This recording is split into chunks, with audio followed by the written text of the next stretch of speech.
Le clairon. Alors, je ne sais pas si vous vous rappelez, chers amis, qu'en juin 2020, on était en pleine pandémie de Covid-19, eh bien, Emmanuel Macron avait annoncé vouloir relocaliser son industrie sanitaire. C'était le moment où on a eu un petit élan de patriotisme et de souveraineté. On a entendu ces mots, souveraineté, avec évidemment derrière le mot européen, mais il y avait cette souveraineté aussi sanitaire, industrie sanitaire. Bon, eh bien, c'est pas tout à fait réussi, puisque Sanofi a annoncé à la fin de la semaine dernière qu'elle comptait céder le contrôle d'Opella. Opella, c'est son entité de santé grand public, à un fonds d'investissement américain du nom de CD&R. Donc Opella, pour rappel, c'est l'entreprise qui fabrique entre autres le fameux Doliprane, mais aussi l'isopaïne ou encore le Dulcolax. C'est un chiffre d'affaires à 5,2 milliards d'euros pour 2023, un total de 1700 salariés qui s'apprêtent donc à passer sous pavillon américain. Sauf si le gouvernement montre les muscles et change les choses. Alors, depuis le week-end, on a vu une levée de boucliers, d'abord chez les députés, les rangs de l'opposition. On a vu le député Philippe Brun, qui est toujours très réactif sur ces sujets-là. Patrick Caner, Boris Vallaud, qui appelait à actionner le décret Montebourg, le fameux. On va peut-être revenir sur Arnaud Montebourg d'ailleurs, pour bloquer donc la vente d'Opella. Et puis, on a vu les salariés du site de Lisieux qui sont en grève et surtout très, très inquiets de la suite pour eux. Ce qui a conduit Antoine Armand, vous savez, notre nouveau ministre de l'économie, qui a réussi quand même à féliciter Bruno Le Maire pour son bilan. Eh bien, Antoine Armand s'est rendu sur place et il a tenté de rassurer. Écoutez-le. Nous sommes aussi venus dire aux salariés des choses très simples. Le Doliprane continuera à être produit en France. Le Doliprane continuera à être produit en France, pas seulement parce que c'est un médicament plébiscité par l'ensemble des Français, pas seulement parce que c'est une réussite industrielle, mais parce qu'il en va de la souveraineté de notre pays et aussi de l'approvisionnement en médicaments sensibles et critiques. Et c'est un point aussi sur lequel nous aurons une attention particulière. Et je veux à ce moment associer également le site de Compiègne et dire que la réflexion que nous menons et le travail que nous menons avec Marc Ferracci concerne évidemment, bien sûr, l'ensemble des médicaments autres que le Doliprane et le site de Compiègne. Voilà, donc les lignes rouges sont fixées par Antoine Armand. Il se veut rassurant. Alors, est-ce qu'on peut vraiment leur faire confiance ? C'est pas la première fois qu'ils nous disent qu'en tout cas, qu'ils nous font de grandes annonces et que c'est pas tenu. Donc, en tout cas, voilà encore un projet, on va dire, de perte de souveraineté industrielle française. Et pour ça, qui mieux que Laurent Izard pour commenter et analyser ce qui se passe. Bonjour Laurent Izard. Bonjour Clémence, bonjour à tous. Merci beaucoup d'être avec nous ce matin. Vous êtes, je le rappelle, normalien, agrégé de l'Université en économie et gestion et auteur de La France vendue à la découpe aux éditions L'Artilleur et encore à La sueur de ton front, les vraies conséquences de la mondialisation sur le travail en France, toujours aux éditions L'Artilleur, la même maison d'édition que celle de Charles Onana d'ailleurs. La France vendue à la découpe, c'est vraiment le sujet finalement, un livre que vous avez publié il y a quelques années maintenant, mais qui est toujours terriblement d'actualité. Et encore une fois, là, on est en train de découper une industrie et un fleuron français, et notamment ce Doliprane qui a un tel succès en France. Comment vous réagissez à cette actualité ? Écoutez, c'est pas une grosse surprise déjà, parce que la vente de Doliprane, c'était déjà quasiment acté en réalité il y a plusieurs mois. On en avait un petit peu parlé. Alors là, c'est vrai que les négociations maintenant sont entrées dans une nouvelle phase. Et puis, on a vu effectivement, comme vous l'avez très justement rappelé, une intervention assez forte à la fois du gouvernement, du président de la République, qui dit voilà, nous on va poser des conditions, la fabrication du Doliprane va rester en France. Bon, ok, mais à aucun moment Bercy ne dit que ils vont bloquer la vente d'Opella. Donc, il va y avoir une négociation, il va y avoir vraisemblablement un certain nombre d'engagements qui vont être pris par le repreneur. Et c'est vrai que ces engagements, ils n'engagent finalement, comme le disait un personnage politique célèbre, que ceux qui les écoutent. On a eu des exemples dans le passé, effectivement, de ventes d'entreprises françaises avec des engagements forts de rester, de maintenir la production en France. Ça a tenu quelque temps.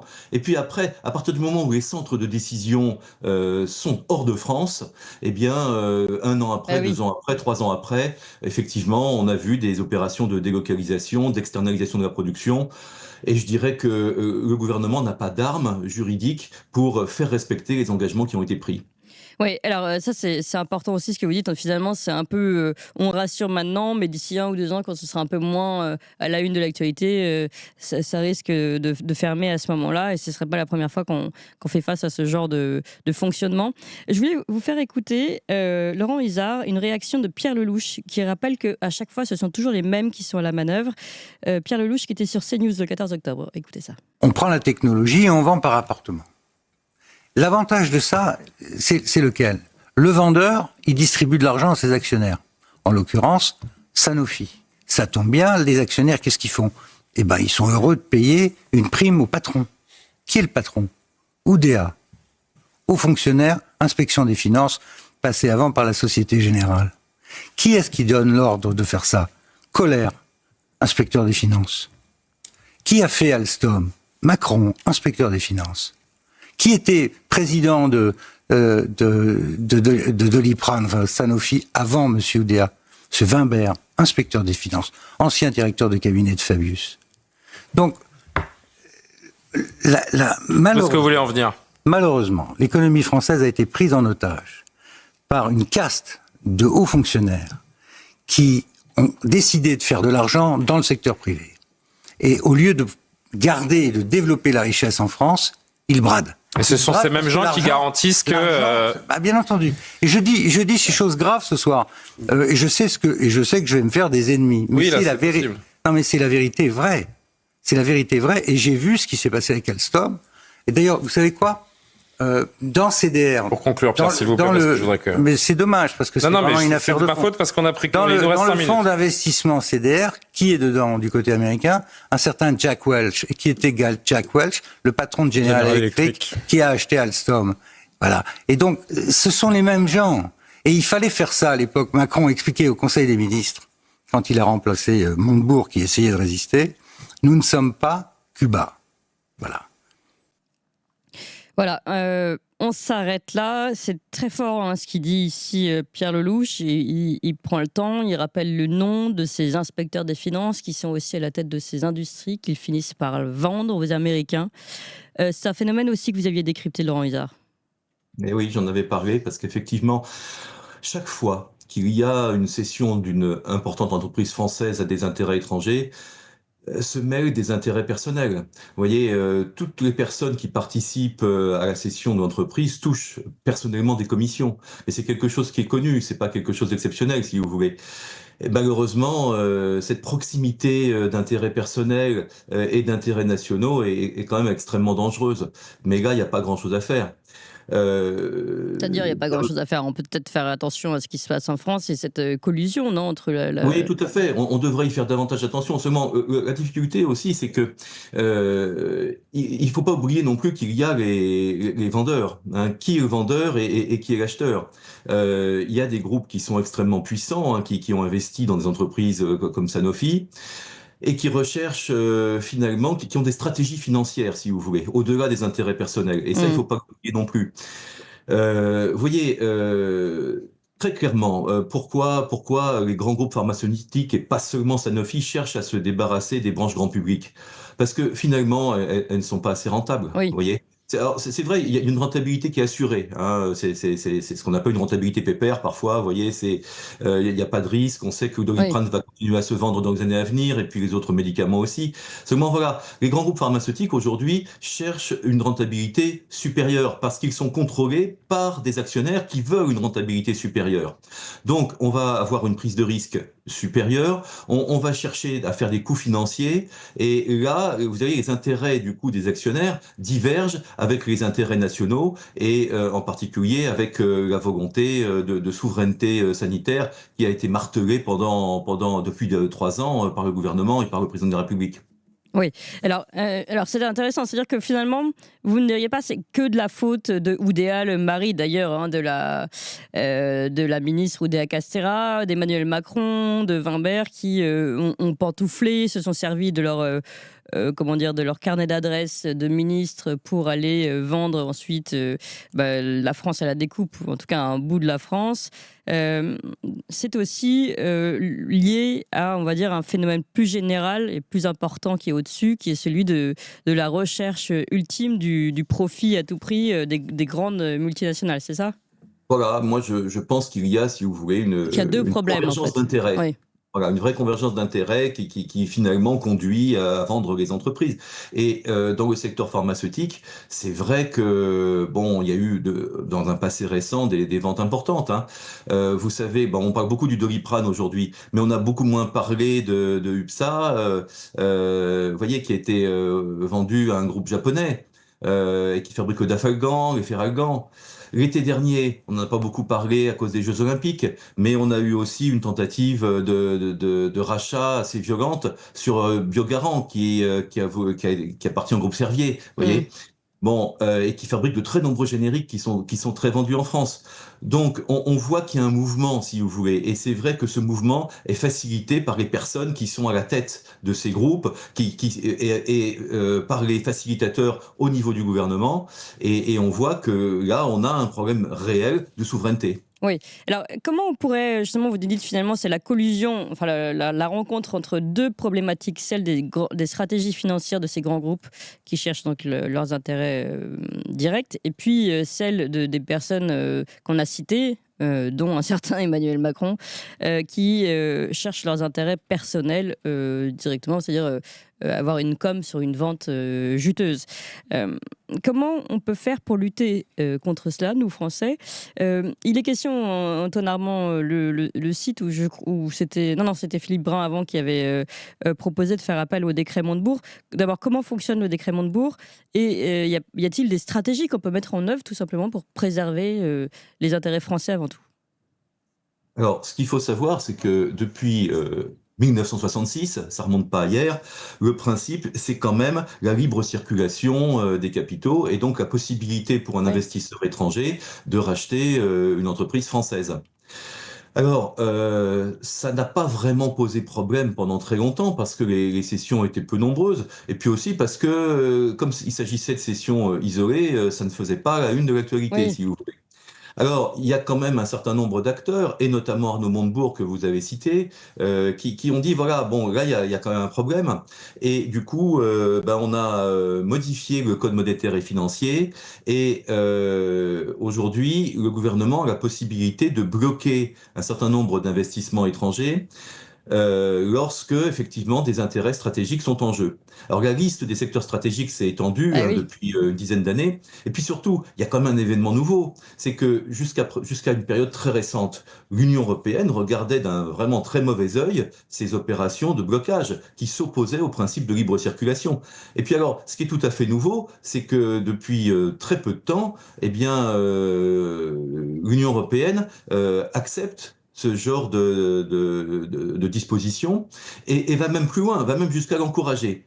Voilà. C'est-à-dire quelle Donc, disposition? on a aujourd'hui, La si vous voulez, disposition protectionniste, vous voulez dire? Elle l'encourage? voilà, Oui. absolument. Alors, donc on a, si vous voulez, un outil juridique aujourd'hui qui permet de bloquer les acquisitions d'entreprises françaises. Seulement le souci, c'est qu'il suffit pas d'avoir l'outil stratégique, l'outil juridique. Il faut le mettre en œuvre, il faut avoir la volonté de le mettre en œuvre. Et jusqu'à présent, eh bien, on peut dire qu'il n'y a pas eu beaucoup de blocage d'investissements étrangers en France. Il y a même eu très peu, hein, voilà. Et quand il y en a, ça fait pas la une de l'actualité. Ce qui se passe la plupart du temps, c'est que Bercy autorise l'acquisition étrangère d'une entreprise française, mais la sortie de conditions.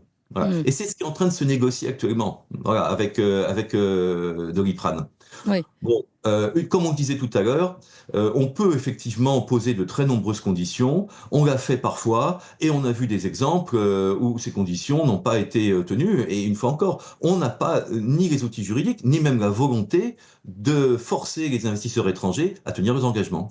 Ah oui, donc c'est encore plus terrible que ce que je pensais. C'est-à-dire qu'en fait, on a les outils si on veut bloquer et On a un protéger. outil juridique Malgré l'Europe, c'est pas qu'une blocage. question d'Europe. Aujourd'hui, avec cette Europe-là, aujourd'hui, on pourrait, et notamment avec ces décrets Montebourg, bloquer en considérant que c'est stratégique. C'est seulement que finalement, mais finalement, ce que vous nous dites là, c'est important parce que ça veut dire que notre nouveau ministre Armand, qui nous dit non, nous on va défendre le Doliprane, ne vous inquiétez pas, on défend l'industrie. Finalement, c'est vraiment que parole.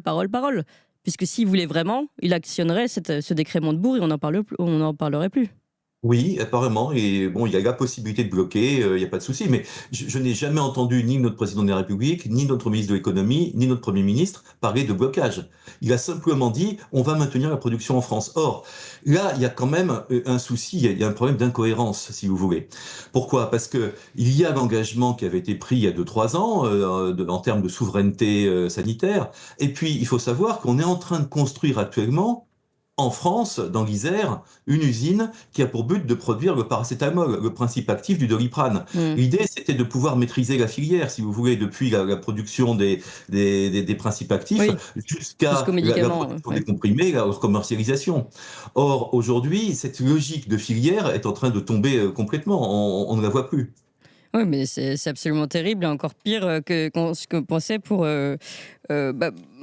juger nos politiques en tout cas. Et si on revient seulement sur les autres affaires qui sont citées ici pour finir par Pierre Lelouch, Alstom et les autres, on se demande aussi si un jour... à quel moment y a-t-il une faute politique et à quel moment y aura-t-il peut-être une responsabilité politique sur ces actions ou finalement c'est pas possible de l'actionner ça.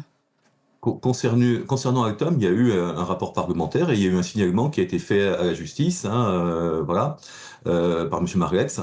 Depuis, je n'ai rien entendu, il ne s'est rien passé. Donc on attend effectivement. Lorsqu'il y a, si vous voulez, un enrichissement personnel, bon, ce n'est pas en soi un délit, hein. Comme on disait tout à l'heure, il y a toujours des commissions qui sont versées de façon tout à fait légale et Hmm, parfois même transparente. Bon, là où ça peut devenir un délit, et un délit grave, c'est quand les intérêts personnels l'emportent sur l'intérêt national. bien sûr. Et là, c'est un réel problème. Alors effectivement, pour Alstom, on se pose la question. Les conditions dans lesquelles Alstom a été vendu, elles sont connues maintenant et elles sont à proprement parler scandaleuses, il faut dire le mot. Hmm. Voilà. Et il y a eu d'autres groupes français qui ont été cédés et pour lesquels, effectivement, on se pose des questions sur la prévalence des intérêts privés, des intérêts personnels, sur l'intérêt des entreprises concernées, mais aussi sur les intérêts stratégiques nationaux. Ouais. Pour conclure, finalement, Laurent Isard, on a les outils, il suffirait encore de les utiliser et pour ça, de choisir les bons politiques, c'est bien ça? Bah, écoutez, moi, ce que je souhaiterais, c'est que nos politiques aient une vision, je dirais, de l'économie un peu plus axée sur le patriotisme et sur notre indépendance Ouais, économique. c'est ça. Or, aujourd'hui, bah, on a une vision qui est extrêmement mondialisée de la politique et de l'économie, et les intérêts nationaux passent parfois malheureusement au second plan. Eh bien, merci beaucoup, Laurent Isard, et on viendra sur ces sujets. Et je conseille à tous vraiment ce livre très, très important, pareil, qui nous donne beaucoup, beaucoup d'informations sur tout ce qui a déjà été fait en France et vendu à la découpe. La France vendue à la découpe aux éditions L'Artilleur. Et puis votre livre, À la sueur de ton front, qui dénonce également ce système de mondialisation, mais sur le travail en France, toujours aux éditions L'Artilleur. Merci encore, Laurent Isard.